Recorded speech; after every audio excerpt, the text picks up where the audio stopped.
Hello friends, good morning. Welcome to e-tutorial of Vinayak Inter College, Khajurahat, Ayodhya. My name is Ram Sukh Maurya.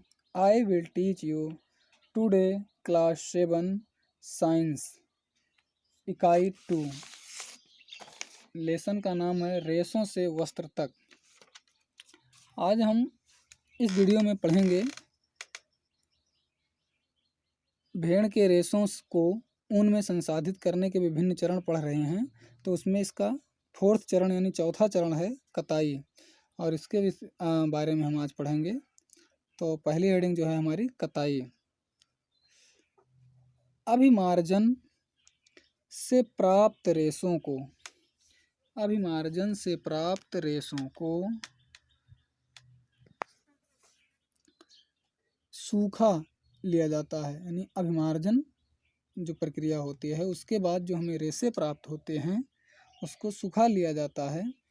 इस प्रकार प्राप्त छोटे छोटे कोमल व फूले हुए रेशों की ऊन के धागों के रूप में कताई की जाती है।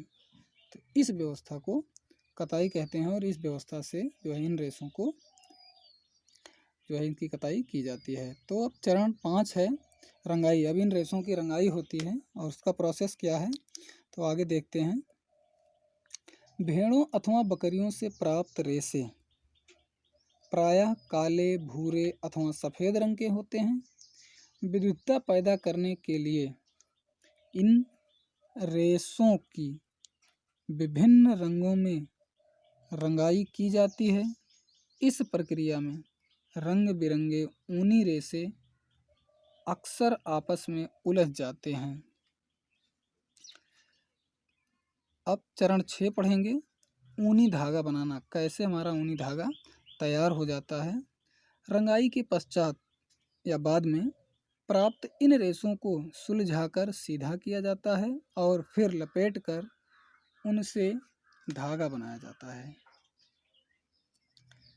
लंबे रेशों को काटकर स्वेटर की बुनाई वाले ऊन में और अपेक्षाकृत छोटे छोटे रेशों को काटकर ऊनी वस्त्रों की बुनाई में उपयोग किया जाता है। कुछ और भी जानें। ऊन उद्योग हमारे देश में अनेक व्यक्तियों के लिए जीविकोपार्जन यानी जीविका चलाने के लिए का एक महत्वपूर्ण साधन है। जीविका चलाने का एक महत्वपूर्ण साधन भी है ऊन उद्योग।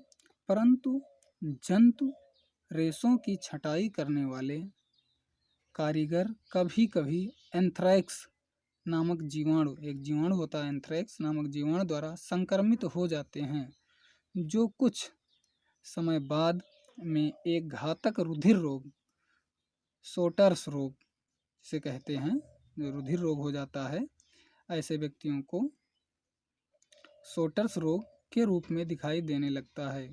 किसी भी उद्योग में कारीगरों द्वारा ऐसे जोखिमों को झेलना व्यावसायिक संकट कहलाता है।